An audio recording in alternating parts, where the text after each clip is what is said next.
मकर संक्रांति की कथा, इसे पढ़ने से शनि दोष होता है दूर। मकर संक्रांति के दिन सूर्य अपने पुत्र शनिदेव के घर जाते हैं। कहा जाता है कि इस दिन सूर्य की काले तिल के साथ उपासना करने से व्यक्ति को बहुत लाभ मिलता है। इसके अलावा मकर संक्रांति के मौके पर सूर्यदेव और शनि की कथा पढ़ी जाए तो शनिदोष से काफी हद तक राहत मिलती है। तो आइए जानते हैं मकर संक्रांति की कथा। नमस्कार भक्तजनों, धार्मिक कथा, अध्याय, प्रेरणादायक कहानियाँ, सनातन धर्म की जानकारियाँ, देवी देवताओं की जानकारियाँ और भी अन्य जानकारी के लिए आप मेरे चैनल हिंदू राष्ट्रीय व्रत त्योहार को सब्सक्राइब जरूर कर लें। मकर संक्रांति का त्योहार इस बार 15 जनवरी को मनाया जा रहा है। इस दिन जप तप व दान करने का विशेष महत्व है। इस दिन किए गए दान का दोगुना फल मिलता है। ज्योतिष शास्त्र के अनुसार मकर संक्रांति के दिन सूर्य शनि देव के घर आते हैं। इस दिन सूर्य शनि की राशि मकर में प्रवेश करेंगे। आपको बता दें कि पहले शनिदेव की राशि कुंभ थी, लेकिन जब सूर्य देव शनिदेव से प्रसन्न हुए तो उन्होंने उन्हें एक और राशि यानी मकर राशि प्रदान कर दी। मकर संक्रांति के दिन सूर्यदेव और शनि की कथा पढ़ने से आप शनि दोष से काफी हद तक राहत पा सकते हैं। मकर संक्रांति की कथा। पौराणिक कथाओं के अनुसार सूर्य देव और शनिदेव में अच्छे संबंध नहीं थे। पौराणिक कथाएं सनातन धार्मिक ग्रंथों में निहित है कि दैविक काल में भगवान श्रीहरि का धरती पर अवतरण हुआ था। उस समय वे कपिल मुनि के रूप में धरती पर अवतरित हुए थे। कालांतर में भगवान गंगा सागर के समीप आश्रम बनाकर तपस्या करने लगे। उन दिनों राजा सगर की प्रसिद्धि तीनों लोकों में थी। सभी राजा सगर के परोपकार और पुण्य कर्मों की महिमा करते थे। ये देख राजा इंद्र बेहद क्रोधित और चिंतित हो उठे। स्वर्ग के राजा इंद्र को लगा कि अगर राजा सगर को नहीं रोका गया तो वे आगे चलकर स्वर्ग के राजा बन जाएंगे। ये सोच राजा इंद्र ने राजा सगर द्वारा आयोजित यज्ञ हेतु अश्व को चुराकर कपिल मुनि के आश्रम के समीप बांध दिया। जब राजा सगर को अश्व की चोरी होने की सूचना मिली तो उन्होंने अपने सभी पुत्रों को अश्व ढूंढने का आदेश दिया। जब कपिल मुनि के आश्रम के बाहर अश्व बंधा दिखा तो राजा सगर के पुत्रों ने कपिल मुनि पर अश्व चुराने का आरोप लगाया।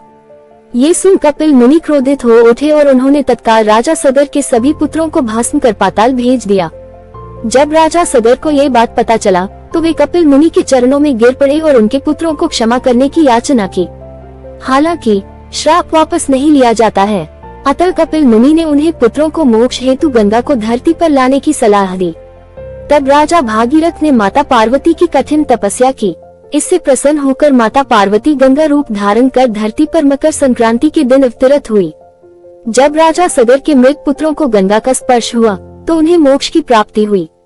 पौराणिक कथा। चिरकाल में मधु और कैटब नामक दो दैत्य थे जो आसुरी प्रवृत्ति के थे। इनके अत्याचार और दुस्साहस से तीनों लोकों में हाहाकार मच गया। इसके बाद भगवान विष्णु जी ने दोनों को वध कर दोनों के धड़ को दो विपरीत दिशा में फेंक दिया। हालांकि धड़ एकजुट होकर फिर से मधु और कैटब बन गए और तीनों लोकों में अपना आतंक मचाना शुरू कर दिया। इसके बाद भगवान विष्णु जी ने आदिशक्ति का आह्वान किया और माँ दुर्गा ने दोनों का वध किया। कालांतर में भगवान श्रीहरि विष्णु जी ने मधु और कैटब को पृथ्वीलोक पर लाकर मंदार पर्वत के नीचे उन्हें दबा दिया ताकि वह फिर से उत्पन्न हो सके। तब मधु और कैटब ने मकर संक्रांति के दिन उनसे दर्शन देने का वरदान मांगा। दानवों के इस वरदान को विष्णु जी ने स्वीकार कर लिया। कालांतर से भगवान नारायण मकर संक्रांति के दिन मंदार पर्वत दानवों को दर्शन देने आते हैं। इसके अलावा सूर्यदेव एक माह के लिए मकर संक्रांति के दिन अपने पुत्र शनिदेव के घर आते हैं। सूर्यदेव को मिला शाप। सूर्यदेव के ऐसे व्यवहार से क्रोधित होकर छाया ने उन्हें श्राप दे दिया था। माता छाया ने सूर्यदेव को कुष्ठ रोग का श्राप दिया था, जिससे क्रोधित होकर सूर्यदेव ने छाया और शनिदेव का घर जलाकर राख कर दिया था। सूर्यदेव के पुत्र यम ने सूर्यदेव को उस श्राप से मुक्त किया था। साथ ही उनके सामने मांग रखी थी कि वह उनकी माता यानी छाया के साथ अपने व्यवहार में बदलाव लाएं। छाया और शनि से मिलने पहुँचे सूर्यदेव। इसके बाद सूर्यदेव छाया और शनिदेव से मिलने के लिए उनके घर पहुँचे थे। जब सूर्यदेव वहां पहुंचे तो उन्होंने देखा कि वहां कुछ भी नहीं था, सब कुछ जलकर बर्बाद हो गया था। इसके बाद शनिदेव ने काले तिल से अपने पिता का स्वागत किया था। शनिदेव के ऐसे व्यवहार से प्रसन्न होकर सूर्यदेव ने उस दिन उन्हें नया घर दिया जिसका नाम था मकर। इसके बाद से ही शनिदेव दो राशियों कुंभ और मकर के स्वामी हो गए। शनिदेव के इस व्यवहार से प्रसन्न होकर सूर्यदेव ने उन्हें ये भी कहा कि जब भी वह मकर संक्रांति के मौके पर उनके घर आएंगे तो उनका घर धन धान्य से भर जाएगा।